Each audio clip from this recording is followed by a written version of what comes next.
देवबरो ब्रेस्तार दिवमोगजनो कोंकणी भाशेंतले एकत्र ह्या कार्यक्रमात आसा आनी आयज सो दीस बारी बरो सुरू सांगून सोडटा मागीर म्हाका विचारता नोव्हेंबराच्या 12 तारखे परवा मंगळारा हाच्या उपरांत ब्रेस्तारांचो देखून आतां सांगता पिंगारा पत्राचे वार्षिक प्रोग्राम आसा संजेच्या 4 वरांचेर टावन हॉलांत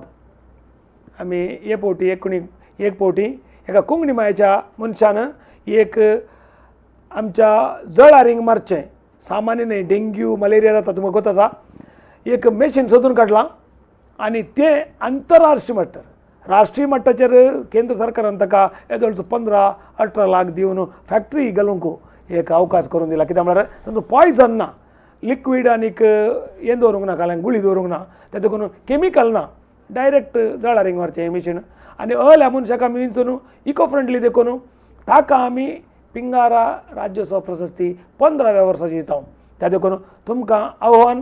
परवा ब्रेस्तारा 4 वरांचेर टावन हॉलांत हे कार्यक्रम चलता कोंकणी मायेच्या एका भुरग्याचें म्हज्या तल्याचें हें कार्य कन्नडा पेपर करून englishportal.com करून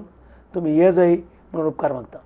हें आव्हान जाल्यार आयच्या दिसा विशयात उलया आज कोंकणी भाशेंतल्यान एकत्र जावन आयिल्लो एक पदऱ्याप ऑर्डिनेशन जालें इलेक्शन पुराय पदऱ्यापत कांय एपटी पदऱ्याप ऑलवेज हे पदऱ्याप ते कांय व्हडली गजाल कांय ना म्हणून म्हणचे मुसळण आसात पूण हांगासर पदऱ्याप जावन पदऱ्यापाचें काम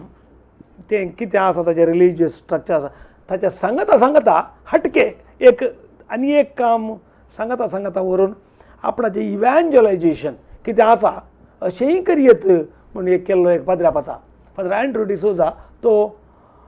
निरुडेन जल्मून ते 30 वर्सां पयले पदऱ्याप जाल्लो एक मंगळूर डायसिसाचो पदऱ्याप आतां बाज्याल पिरगेजे आसा उरल्या पुऱ्या पिरगेजे विशयांत खंय रावलो तो सांगता स्वागत पदार तुमकां ओ म्हजो बारी फ्रेंड पदऱ्याप हांवें म्हज्यावर व्हड जाल्यार बारी फ्रेंड तितलें मात न्हय हांवें इसार नासतना आमच्या पेपराक सपोर्ट करचे सुमार पदऱ्यापा पैकी एक पदऱ्याप इसार नासतना इसार सपोर्ट करनासले आनी इसार सपोर्ट करचे आनी इसार सपोर्ट करचे हें केळी कोडा दवरू केळी कोट्टावर तूं केळादे कोट्टावर म्हणून म्हळ्यार तशें हांच्या पैकी इसार नासतना म्हज्या पर्यंत एम्पॅथेटिकल कश्ट म्हणून एक हेल्प करचो एक पदऱ्याप पूण ताका त्या कारणा खातीर न्हय ताणें तें काम करचें तो इज्रायल जेजूच्या जल्मस्थानाक टूर कंडक्ट करता आनी थंय मात्र होली टूर मात करता ताचें तें टूर बिजनस न्हय होली टूर मात करता एक क्रिस्तांव जावन जल्मल्या उपरांत एक मुस्लीम जावन जल्मल्या उपरांत हज यात्रा करीचे एक हिंदू जावन जल्मल्यार एक काशी यात्रा करीचे म्हणून आसा क्रिस्तांव जावन जल्मल्यार एक इज्रायलाक वचचें म्हणून एक आमी एक चिंता आसा जेजूच्या जल्म तांच्या देवाच्या जल्मस्थानाक वचचें आनी त्या दाळार तें धन्य भाव येता पावना जावचें म्हणटा हांवें आनी ते एक अरम केल्ली एक कीर्त एका पदऱ्यापाची जाल्यार ह्या पदऱ्यापाची आनी हांगासर तो आसा आनी हे कॉन्सेप्ट घेवन ताका आमी हांगासर आपयला हांवें ताच्या फावटी गेलो म्हाका पयले फावटी तांची मास्टली पळोवन कितले लोकांक कितली पिटर्स फीश जायचे म्हूण जालें म्हाका तें तितले लोक जेवता जाल्यार सदांय जायचे न्ही मास्टली इतली म्हूण जालें आनी it was a nice pleasant बरें करून अरेंज केल्लें त्या देखून एपटी सांगलें हांवें तुमचे त्या कॉन्सेप्ट म्हाका बरें लागलें कित्याक पदऱ्याप जावन how to evangelise in different ways आमचो पदवाचो आतांचो पदऱ्याप वाल्वीन नाटकाद्वारे करता that is one of the concept how to evangelise म्हणजे करियर डिफरंट वेज करियर म्हणजे एक एक्झाम्पल तुमी तुमच्या त्या म्हळ्यार ते पुरो उलोवच्या पयलीं तुमी एक तुमचे खंय निरोडे आनी खंय कशें जालें म्हणून सांगून सोडा म्हजो गांव निरडे फिरगस संतोश कित्याक म्हळ्यार केदाळे गांव बरे प्रमुख खंयच्या गांवांत वय आनी मायभास आनी एक आमचे कुटाम कंडिसांनी गरजेचें जावन आसा आमकां निरोडे इल्लेशे भितरलो जागो हळ्ळी आदी बुडीगाड म्हणचे आसले वचून कांय करनातले तशें जाल्यार एका हळ्ळेंत तें म्हजें घर इल्लें भितर पण तसं जाल्यार एका वातावरणान जल्मलो कृषीक आमच्या घरा तोट आनी कितें तेंच तशें जाल्यार घरा गांव जल्मलो निरोडेची फिरगज त्या दळा कांय नातले आतां मस्त इल्लीशी इम्प्रूव जाल्या आमची फिरगस आणि असल्या कुटुंबान जल्म म्हणल्यार आमचे घरा एक कश्टी कुटुंब आमचे आमी जल्मात आनी ल्हानतावन आमी कश्टांनी व्हड जाल्ल्या सकड आमकां दुर्बळकाय आसले त्या दळा बाबान 8 भुरग्यांक पोसिचे आसले बाबान आनी मायन आमकां सड्डी इनकम नातले घरा तसल्या परिस्थितीन जाल्यार पयस किरांत हांव इस्कोलाक वतालो थंयसर हांव इस्कोल शिकोवन मागीर हांव सेमिनारीक भरती जालो एक आशा आसली म्हाका पाद्राप जायचे म्हणून म्हाका घरांत न्ही बरें उत्तेजन मेळ्ळें तशें हांव निरोड्यांतल्या त्या हडल्यान तावन हांव जल्मलो आनी ते म्हाका एक संतोश कित्याक म्हळ्यार हडल्यान तावन आयिल्ले वरवीं कश्ट समजतात खंयच्याय परिस्थितीक वदगोंक म्हाका साथ जाला म्हाका ते हें जायचें म्हणना थंयसरी हांव एडजस्ट जाता मंगळूर सेमिनारीक सर्व तेदला कोण बिस्म बाजील आलो की हांव सर्वताना बाजीला सरलो हांव त्या वेळार म्हाका आतां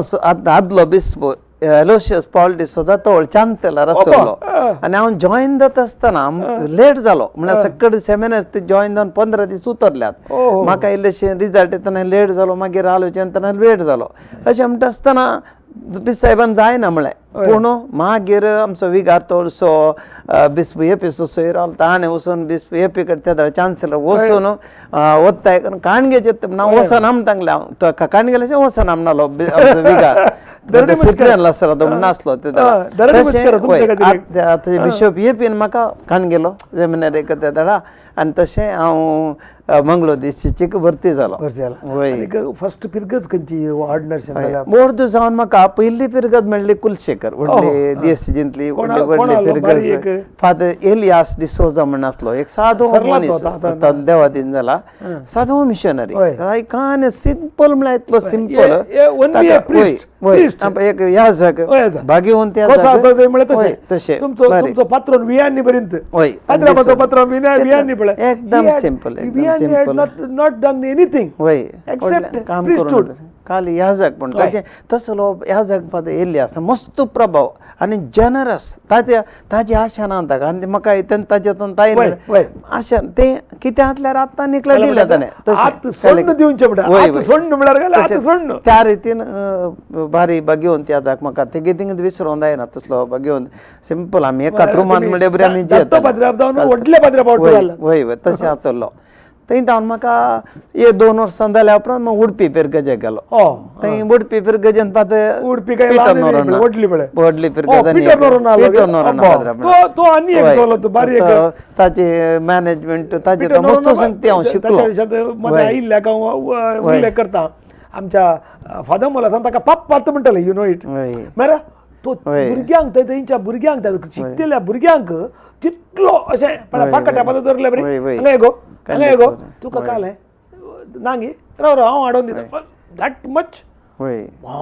बरेच म्हाका म्हणजे बघ 2 तरांचे पाद्रा म्हणले एकलो सिंपल आनी पाद्र साधन केलो पाद्र पिटर नोरोन मस्त मॅनेजमेंट आनी कशें हाडल ते चलोवचे ते बुद्धोवन काय मस्त शिकलो हांव ताजेतून देखून तशें तांकां फावंडेशन बरें मेळ्ळें दोन कुशींनी मेळ्ळें म्हाका एक बरो सादेपण भाग्यवंत याजक आनी एक एडमिनिस्ट्रेशन तशें बद्दल त्या दोनांय ती म्हाका बरें एक आरंभ मेळ्ळो हय मागीर म्हाका उजरे पिरगजेक धाडलो उजरे पिरगजेन त्या पयशेल्या पिरगजेक वचोंक कांय करनातले कोण मागीर लास्ट त्या दळा रान ते मस्ती हाडलें आनी डेव्हलप जावन आसली इस्कॉल आसलें सुरू केल्लें बाजेल बीस पाल्लो त्या दळा ताणें म्हाका म्हणलें तूं 1 वर्सा वचो जायना जाल्यार तुका हांव नेक्स्ट इयर चेंज दिता म्हणलो मागीर इस्कॉल आसा ती चलना तें तूं बंद कर म्हणा लागलो म्हाका एक क्लास बंद कर रे म्हणून म्हाका धाडलो ताणें वचून कशी मस्त टेन्शनार गेलो भिवन आनी मस्त कश्ट मेळ्ळे म्हाका त्या पिरगजेन मस्त कश्ट मेळ्ळे तरी पूण हांवें सोडूना हांव येत आसतना बंद कर म्हण इस्कॉल धाडलें ते इस्कॉल सोडटाना 1000 वयर भुरगीं त्या इस्कॉलान जालीं आनी अनुग्रह इस्कॉल बस आसलें मस्त इम्प्रुवमेंट जालें इंग्लीश मिडियम बरें डेव्हलप जावन बरें केल्लें पादर डायसान सुरू केल्लें मागीर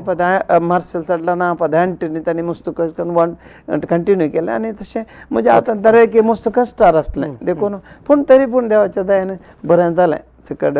देखून त्या पिरगजेन म्हाका पयशिल्ली कश्टांची पिरगज मेळ्ळी पूण ते एक एक्सपिरियन्स सगळे म्हाका थंय तो मेळ्ळे एक्सपिरियन्स म्हणजे मुकल्या म्हणजे मस्त आदार जाले वय मिसांव वाक उपकार वाटले उपकार आवडले टाइम एक ब्रेक काढून झाला कळत झाला टाइम कळना कोंकणी भाशेंतल्यान एखाद्या ह्या कार्यक्रमात आसा आमी फादर अँड्रू आमच्या सांगात आसा ताचे मुखले मिसांव आयकचे जाल्यार ताचे ते पयलींचे फावंडेशन कितें म्हणलें आमी आयकलें मुखल्या एपिसोडांनी आमी ताचे मुखले मिसांव ह्या फावंडेशनांतल्यान कशें जालें म्हणून पळयता राव आमच्या सांगाता बारीक कुतुहलाच्यो संगती आसात एक ब्रेक घेता बिफोर न्यूज पळया कोंकणी भाशेंतल्यान एकत्र एक ब्रेक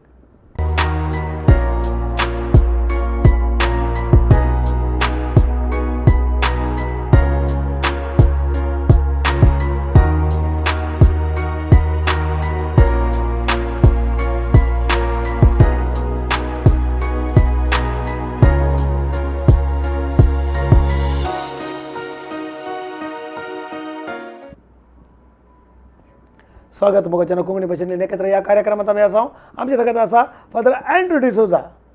म्हजो बारी डिफेंडेबल फ्रेंड ताच्या वरवीं एक पाद्र्याक ताचे मिसांव म्हजें मिसांव वांजेलाचें दर्शन करचें म्हणल्या विशयांत मुखार सरून वचून इज्रायल आनीक आमच्या रोमाक टूर ऑर्गनायज करचें म्हणलें सपन चिंतून ताका पूरक जावन देवीक अमृत म्हणून एक पेपर आरंभ करना ताच्या उपरांत ह्या टुराच्या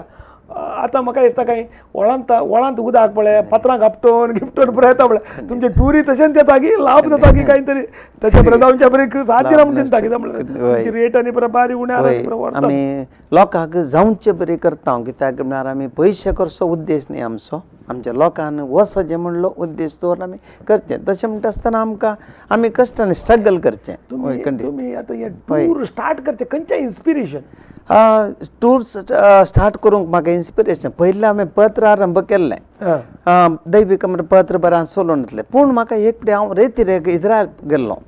इज्रायल म्हाका एक म्हयनो ते आसलो रेतीर दिवंक लोकांक थंय रेतीर दिवंक आमच्या गांवच्या लोकांक एक म्हयनो आसलो हांव इज्रायलांत आनी ह्या वेळार म्हाका ह्या बागेवन जाग्यांक पुरो गेलो आनी त्या वेळार अशें जालें की आमचो बिसायब त्याच वेळार आयलो आदलो बिसायब येपी आनी हांव न्ही बिसायब ओट्टू गेलें सक्कळ बागेवन जाग्यांक म्हाका इतलें पळोवन इतलें हें जालें की इन्स्पिरेशन आयलें की आमच्या लोकांनी ह्या जागी पळयचें कित्याक म्हळ्यार कित्याक म्हाका हांवें वांजेल वाचुल्लो पूण ते जागे पळयल्या त्या जागे गेल्या उपरांत वांजेल कितें म्हणून समजलो पाटी येतना हे कांटे हाडल्यात म्हजे कडेन आहात खंडीत दडायल्ले कांटे आहात तितलें बागेवन पण ते गेल्ले सणा ते भक्तीपण अशें येता आनी नीज त्या जाग्यार कितें आमी पळय चलिल्ले गेल्ले पळय आमकां भोगल्ले पळय जाता हांवें त्या देखून हांवें चिंतलें आमच्या लोकांक वचचें मस्त कित्याक म्हळ्यार एक रिजनांतल्यान पळयल्लें मस्त एजन्सी करता टुरां पूण तांणी करता आसतना कमर्शियल टुराच्या रितीन करचें हांवें तें टुराचे कॉन्सेप्ट चेंज करन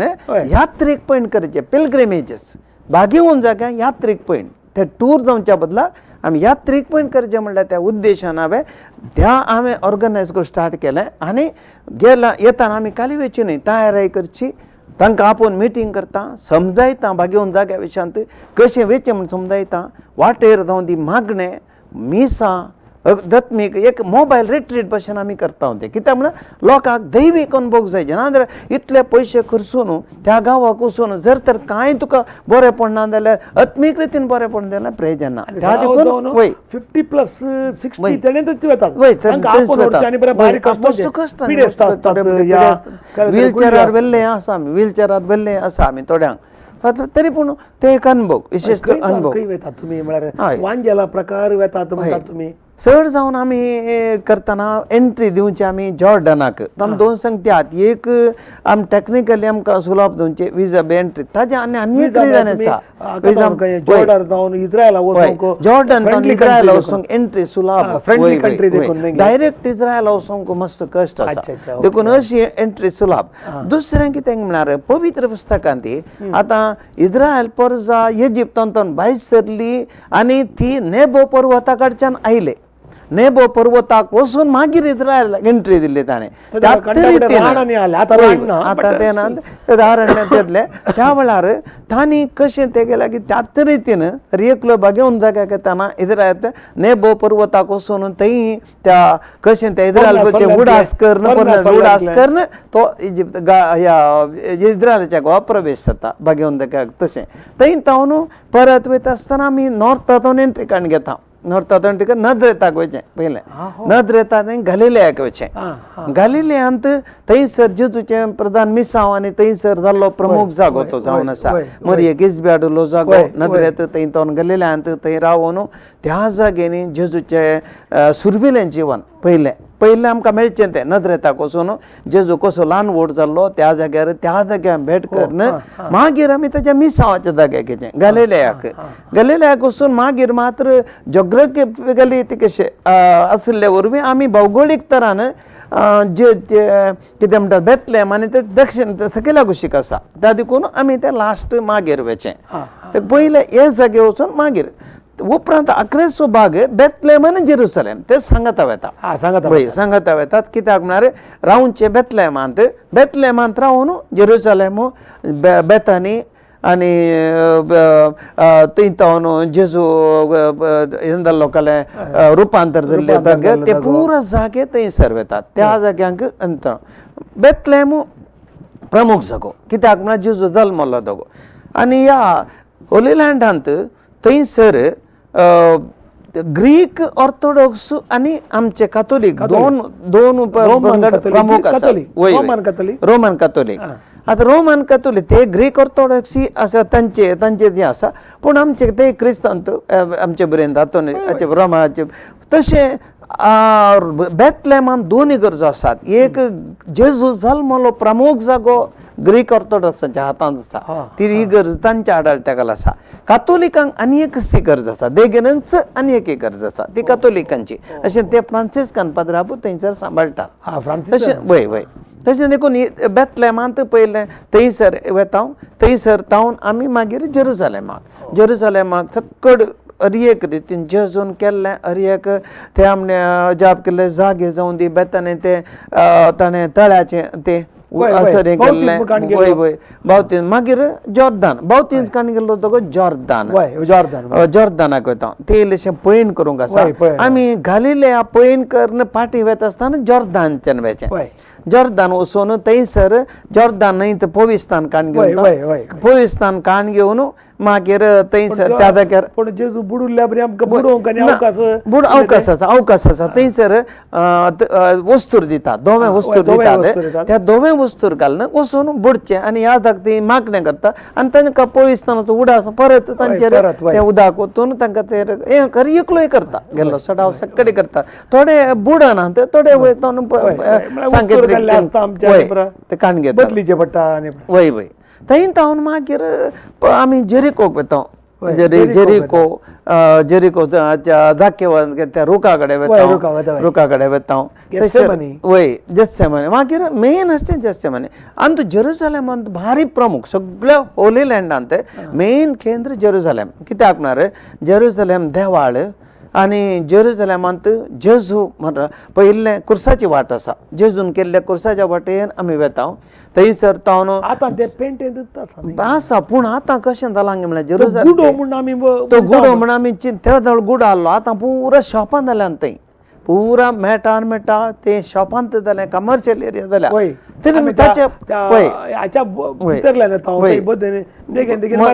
मार्केट आसा पूण ते जागे वचून वाट रेस्ट्रिक्शन काय ना हर एक वेवस्था ताका दवरल्या थंयसर आनी तातूंत जेजू निमाणें जेवण केल्लो जागोय तातूंत येता पेद्रोन जेजूक नेगार केल्लो जागोय तेंत येता ताचे उपरांत पिलातान ताका जेजू मरणाचें फर्माण दिल्लो जागोय तेंत येता थंय तावन कालवारीच्या दोंगर येता जेजू कालवारीचो गुडो तो आसा थंयसर ल्हानसो गुडो आमी चिंतले व्हडलो गुडो न्हय असो ल्हानसो गुडो पयलीं आसलो त्या वेळार आनी चिंतले पूण एक थंय ल्हानशी भौगोलीक रितीन ल्हानसो जागो व्हडलो न्हय ते देवळ सगळ्या आतांचे जेरुसलम त्याच्या भितर येता तेंत देगेन जेजूचो फोंड सड्ड पयस ना खाली एक 50 फीट भितरच 50-100 फीट भितरच तो जेजूको दवरलो फोंड आसा आता तुम्ही म्हळ्यार खालवारीच्या वयर जेजू सर म्हळ्यार मेलो जाल्यार तेंत लागीं म्हळ्यार तेंत आता कालवारीच्या दोंगरार जे सरल्या कुर्सा कडेन तावन काय एक 20-25 फीट सकयल ते जेजूची कूड दवरली सुवात आसा थंयसर तावन 50 फीटीच्यान जेजूचो फोंड आसा कॉन्सिक्वन्सली काय म्हणटा तो सोमवाराचो तो साबाताचो दीस चल्ल्यान दुसरें कांय करूं लागीं तसले एका पणान ताका दवरलो लागींच दवरलो म्हळ्यार चड पयस ना तल्लो ट्रान्सपोर्टेशन करूंक या व्हरूंक नाका आहलें लेबर तांचे खंडीत खंडीत काम करनात ते देखून ते साप तांणी चड वेळ हें करूं ना पूण ते जागे तशे आसले सड्ड आमी चिंतले पूण त्या ल्हानशा एरिया भितर मोजता थंय तावन सकयल जेजू मोळो आसा मोळो बारी सापुर्बायचो त्या जाग्याक वचून मोळो आसा मोरी मागदलेनाचे ती इगर्ज आसा तशें म्हणटा सगळं लागींच आसा त्या मागीर मोरी तिका मोरी एक तो पोंडान दवरली सुवात ती थंयच आसा मोरी देवादीन जाल्लो ताका ती आसा गेलो सकट थंय त्या जाग्यार पुरो आसा सगळें तितल्यान जेरुसलेम देखून आमच्या यात्रेक पळयना बायबला प्रकार कितें पळय फ्लो जाता सगळें थंयसर आसा पण देखून सिस्टमॅटीक रितीन व्हरता आमी म्हळ्यार एक आमकां 2 दीस गलिलायांत येतात 2 दीस गलिलायांत म्हळ्यार 1.5 दीस म्हणल्यार बरी येता गलिलायांत जेजून अजाप केल्ली सुवात पिटर्स फिश आसा गलिल्या सरोवरा करता आमी गलिल्या सरोवरान सगळो भोंवडावन थंय तावन पेद्रूची मासली त्या जाग्यार पेद्रू मासलीच्या विशयांत मागीर उलया आमच्या बकार रावल्यात एक ब्रेक काण घ्या कोंकणी भाशेंतल्यान एकत्र ह्या कार्यक्रमाचा थंय आमी पेद्रूची आमी पिटर्स फिश म्हणून एक मासली मात जेवंक दितात ते कितले पोट भरता म्हणले कुतूहल मुस्तोणाक आसूंक पुरो ते थंय वचनातल्यांक राव आमच्या सांगता कोंकणी भाशेंतल्यान एकत्र V4 न्यूजांत राव आमच्या सांगता एक ब्रेक घेता ताच्या उपरांत येता एक ब्रेक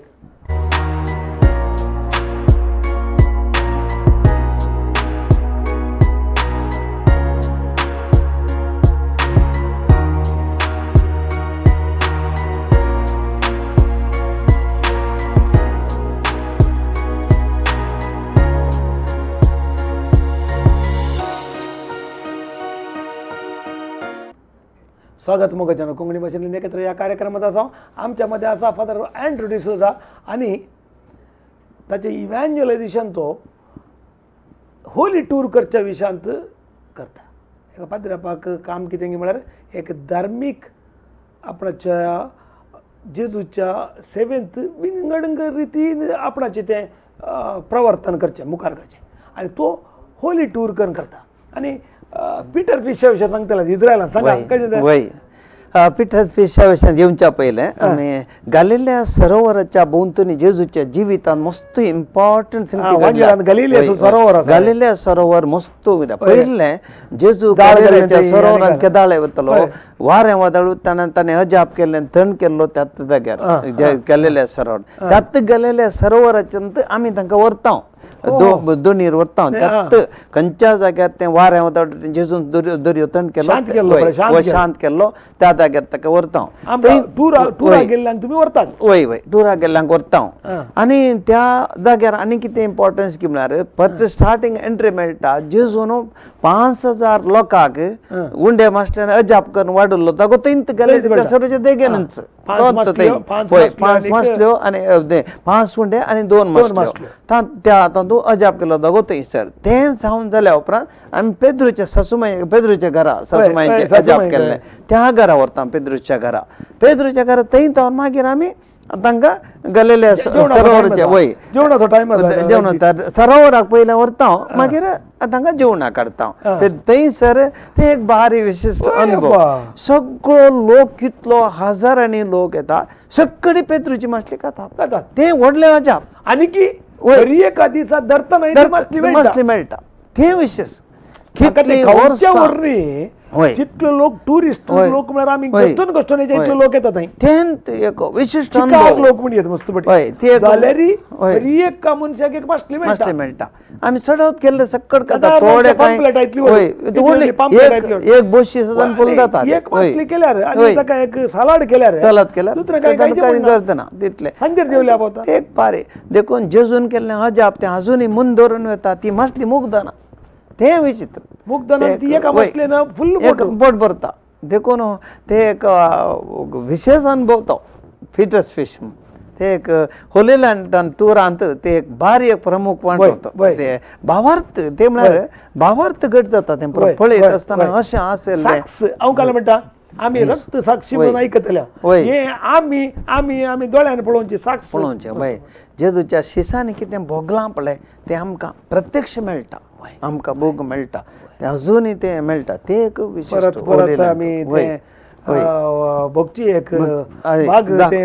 देखून आमी होली लँड टुरा वचचे म्हणजे जी नियत एक पावटी होली लँड कितले पयशे आलेले म्हणजे व्हडलें कांय पडना 1 लाखा भितर पडटा त्या देखून कोणीय जाल्यार एका क्रिस्त जावन जाल्यार होली लँड टुराक एक तुमच्या वटू येचे म्हणना बट somebody कोणीय जावन somewhere you they have to go. Holy land टुराक एक वचचे जिवितांत तो एक खंडीत जावन बरो तुम्ही इतर टूर हांय करता ताच्या सांगाता उरले आमी मागीर पाटयेच्या विशयान सांगा मागीर काही थंय तावन आमी सिनाय पर्वताक वता इजिप्ताक वताना आमी सिनाय पर्वताचे ते एक बारी आनी एक मस्त पयन करूंक आसा हय. पूण जेजू गो हो एक सिनाय पर्वत बारीस प्रमुख जागो कित्याक म्हळ्यार जळच्या बोल्यान मैजेक दिश्टीक पडलो देव दिश्टीक पडलो पवित्र जागो हय हय हर एक यात्रेक पण ह्या जाग्याक आमी तांकां व्हरता हर एक पंगडी व्हरतात थंय त्या जाग्यार थंय मैजे दिश्टी पडल्या जाग्यार वचून थंयसर पयलीं आमी एक दीस रावताले हांव थंय आतां म्हळ्यार थंयसर परिस्थिती बरी ना आयसीस प्रॉब्लेम जाल्यार आतां रावचें ना आतां ताबा बॉर्डर थंय रावता हांव थंय रावन मागीर आमी इजिप्ताक वता इजिप्त लास्ट वाटो इजिप्तांत कांय व्हडले कांय टुराचे जागे पळोवंक ना हे पळोवचें आमचें काम वय इजिप्तांत जेजू पलायन केल्ली थंय दावरली ती एक इगर्ज आसा त्या इगर्जेक वचून मागीर हेर थोडे जागे आसात चारित्रीक जागे चड जावन पिरामिड्स ते एम्परा पूण गेल्ले एक एक एक संवसाराचे एक 5व्या सरी पिरामिड पळोवचें ते बाग अच्छा सांगा ताचो जावन मस्त आसा म्युझियम ते इतर बरें आसा पळोवंक पळोवंक तातूंत होली लँड टूर इतल्या अपुर्बायेन ते जाता पूण सुमार 12 दीस लागतात न्ही ताका 10 दीस आमच्या पंगडांत तातूंत थोडे पंगड 9 दीस करतात 8 वा 9 दीस थोडे पंगड 10 जावन 11 दीस करतात आमी चड जावन 10 जावन 11 दीस करचे कित्याक म्हळ्यार 8-9 दिसांनी पावना म्हळ्यार हेर थोडे वय धांवन दवरचें पडटा गेल्या उपरांत एक मागणें करीचे हर एका जाग्यार मीस पेटयचे आनी एक बरें दिसलें आमी गेल्ले तुमी ते काना शारांत जेजून हजत गेले एक रेस्पेर करचे आसा पळय हांव एक तें विसरलो सांगूंक कंडिशन तो एक आनी एक भारी प्रमुख जागो काना शाराक आमी व्हरता थंय जेजून हजप केलो मांडो अजुनूय आसा तो थंयसर आमी ते व्हरून तांकां ते एक मागण्या बी दिसले हांव साद्द जाल्यार मीस करता थोड्या पंगडा मीस मेळटा जागो मेळ्ळ्या प्रमाणे आसा आनी मिसार आमी ते परत तांची काजाऱ्याची बसवणी आमी नव्यान करता थंयसर ते एक भारी अपुर्बायेचो अनुभव आनी मग सकड दोगांय ते करता सगळ्यांक खुशी तें केलें तांकां तें भोंवतन घट जाता भारी अपुर्बायेचे खाना शारांत ते एक तो एक प्रमुख जागो वय म्हाका ते विसरलें बऱ्या पुरबायचो जागो आनी एक काजारी जोडांक तसो भावार्थ गट करूंक आनी देखून म्हणजे कित्याक यात्रे पयण करचें म्हळ्यार भावार्थ गट करचें शुभ व्हरता प्रसार आमचो त्या देखून दैवीक कामरातान आमी एक मिसांव घेतला केदिंगच आमी आमच्या यात्रेक पळयना पयशे कसो उद्देश ना कांय तातूंत मेळ्ळें जाल्यार आमी शुभ व्हरता प्रसाराक शिवाय दुसऱ्या खंयच्याकय करचें ना पण आमचो मेन उद्देश क्रिस्तांवांनी वचचें आमी बागेंत एक मागण्याच्या स्पिरितान वचचें आनी त्या जेजूचो अनुभव जिवो जोडीचे म्हणल्या खातीर आमी थंय शुभ व्हरता म्हळ्यार आमी वाचता शुभ व्हरता अनुभव करचे तो भावार्थ घट जाता त्या खातीर आमचो प्रमुख उद्देश यात्रेक पळयनात वारी आमी शुभरता तुम्ही युरोपाक टूरी करतात नाही हो युरोपाक टूर करता हांव युरोप टुरी बारी गरजेचें कित्याक म्हळ्यार आम क्रिस्ती भावार्थाक संबंदीत जाल्ले जागे प्रमुख अशे 3 कडेन एक सांगलें होली लँड दुसरें आसचे युरोप टुरांत फ्रांस आनी रोमांत आमचें केंद्र कित्याक म्हळ्यार पाप साहेब आसा आनी आतां प्रमुख केंद्र वातिकान शहर आमचें सगळें आमचे युरोप टुरांत आमी सरी सुमार 7-8 राष्ट्रांक वता आमी जर्मनींतल्यान आरंभ जाता जर्मनींतल्यान आरंभ जाल्लें थंयच्यान आमी बेल्जियम तावन आमी स्विझर्लंड वता स्विझर्लंड आनी थंयच्यान फ्रांसाक वता फ्रांसान मस्त लुड्स शहरांत थंयसर ते कापूर बसून वय थंयसर वचून त्या मायेचे त्या ग्रोट्ट कडेन वता त्या उदकान न्हांवचें सकड थंड आसा त्या उदकांत वचून ते न्हांवचें मस्त बरें जातात ते थंयसर ते वातीचो पुरशांव आनी त्या ग्रोट्टेक वचून ते मीस पेटोवचे त्या जाग्यार सुमार 2 दीस करशिता आमी लोटसांत आनी थंयसर कुर्सावाटेचें आसा अपुरबायचो जागो थंय मस्त भक्तीपणाचो जागो मरयेचो तो निजाकी तो अजापाचो जागो तशें थंय जेजूचें ल्हानपण सांतेरेज सांजू मरी वियांनी अशें कितले थंयसर घेवन जागे मस्त बरे बरे अपुरबायचे भावार्थी संबंध जागे आसात ते भावार्थाक तुम्ही प्रोत्साहन करायचे आम्ही ब्रेक काढून घेतो या कार्यक्रमाचा आम्ही ब्रेक काढून घेतो आणि एक सेक्शन मात्र आमकां बाकी लावडास दोरा हे कार्यक्रम आम्ही हरी एक ब्रेस्तारा 7-8 मसर असा करता मारो प्रसार हरी एक 11-12 मसर करता आणि मुकल्या एका सेक्शनात मात्र आम्ही असा पत्र आमच्या सांगत आसा राव आमच्या सांगता आणि पळया V4 न्यूज कोंकणी भाशेंतले एकत्र एक ब्रेक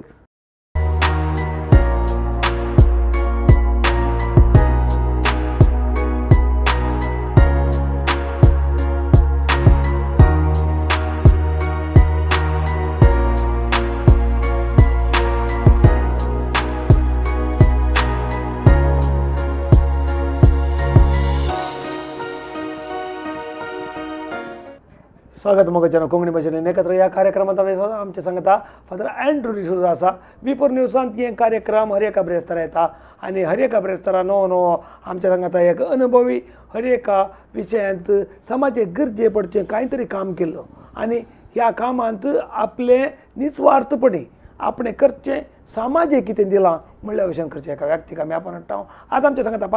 फादर अँड्रू डिसूजा आसा होली लँड टूर करून आपले इव्हँजलायजेशन आपणाच्या पाद्रीपणाचे आपणाचे रिलिजियस कितें आसा तें तो तांच्या विशयान डेडिकेट करता आसा फादर तुमी रोमा पावनात आनी की हांगा फ्रांसांत आतां लुड्सांत आमी नेक्स्ट वेचें रोमाक रोमांत भारीच प्रमुख जागे आसात पयलें आमी लॅटरन बेसिलिका म्हण व्हरता फस्ट पयलें पाप साहेबाचें अधिकृत कॅथिड्रल जावन आशिल्लें लॅटरन बेसिलिका आनी थंयसर आमी व्हरता थंय पेद्रूची बसका म्हण आसा ती पयलेंची पेद्रूची बसका म्हण त्या पोवीस जाग्यार आमी व्हरता थंयसर रोमांत तें हाडलचें सुरू जाल्लें थंयसर थंयत देगेन जेजूचो ओरिजिनल कुरीस जेरुजलेमांतून व्हेल्लो थंय दवरला हां थंयसर आसा त्या ओरिजिनल कुरीस आतां त्या ओरिजिनल कुर्साचो आदले फावटी आमकां बोंदेलांत एक रेलीक आसा त्याच कुर्साचो वांटो ती तो ओरिजिनल कुरीस तो थंय दवरला रोमान तो जेरुजलेमान ना तो रोमांत आसा थंयसर त्या जाग्याक आमी व्हरता थंयसर तावन आमी क्रिस्तांवांक दग दिल्ले ते एम्पिटोरियम आसा थंय त्यात व्हरता थंयसर क्रिस्तांवांक शिवांक आनी रोमाच्या निरोराच्या आडयल्या उपरांत पिरलोपूंक गेल्ले उजो दिवन क्रिस्तांवांक दग दिलें शिवांक घाल्लें थंय त्या जाग्याक व्हरता ते एक अपुरबायचो अनुभव आनी थंयसर तावन आमी रोमा वातिकानांत पेद्रूचे आतांचे प्रस्तुत कॅथेड्रल कॅथेड्रल आसा पळय तें जे सांपावसाचें वय बेसिलिका पेद्रूच्या पिटर्स स्क्वेअर म्हणटा थंय व्हरता थंय सा पावलूची बेसिलिका आसा ताजे उपरांत म्युजियम आसा वाटिकन म्युजियम वंडरफूल सगळें थंयसर आसा हर एक आमच्या धर्मा संबंदलें थंयसर आसा थंय सिस्टायन चॅपल आसा सिस्टायन चॅपल पाप साहेबांक इलेक्ट करचें त्या जाग्यार रोमाकडेन तें आसा सिस्टायन चॅपल आनी थंय पेद्रूच्या आराधन पाप साहेबाची विजीट आसा आमी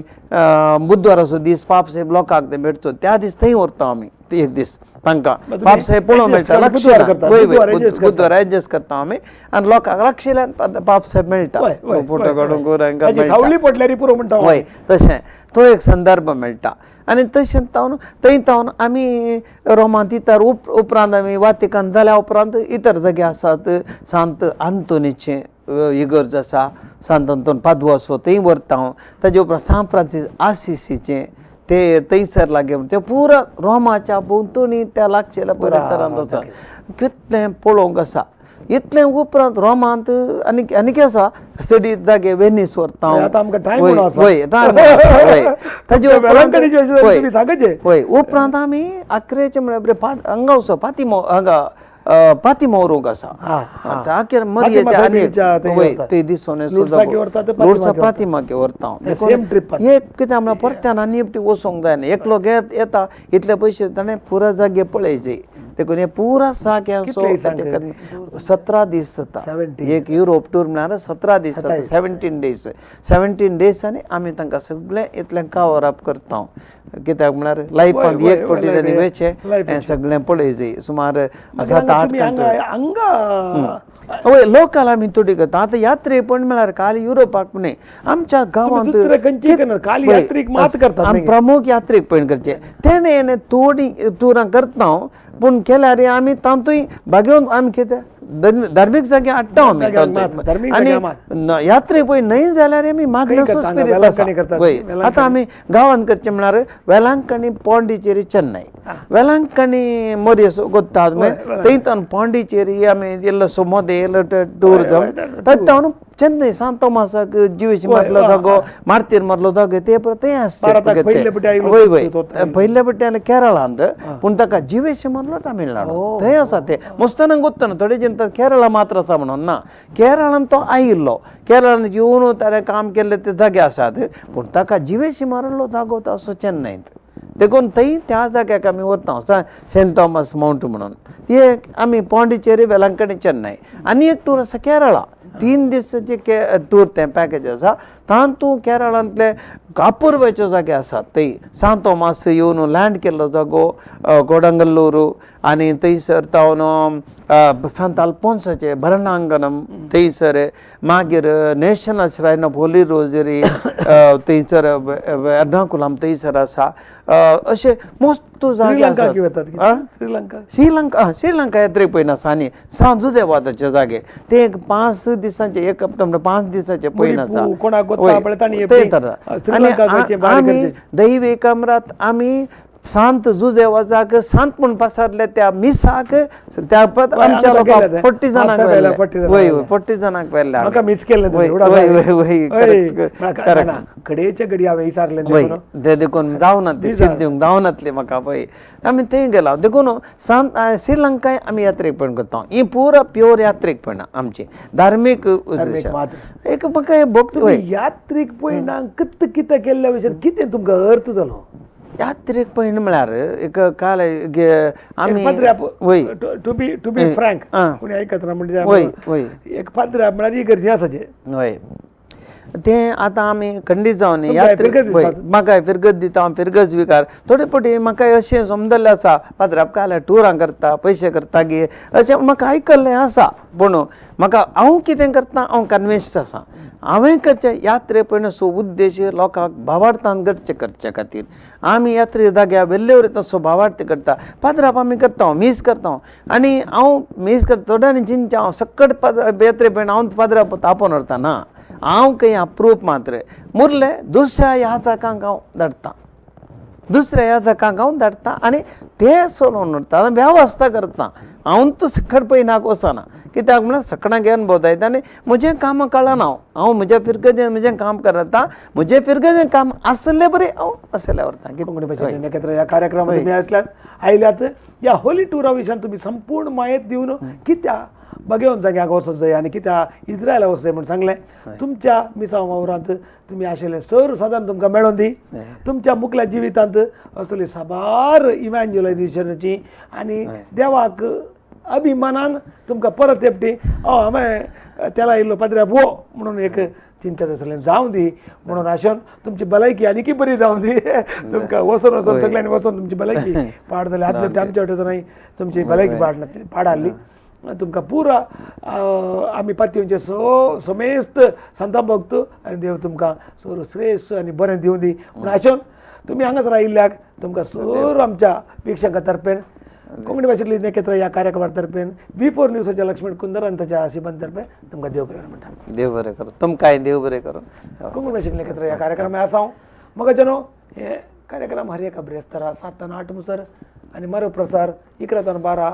हर एका आयतारा जाता तुमी तुमच्या मध्ये कोणी आसल्यार आमकां संपर्क करा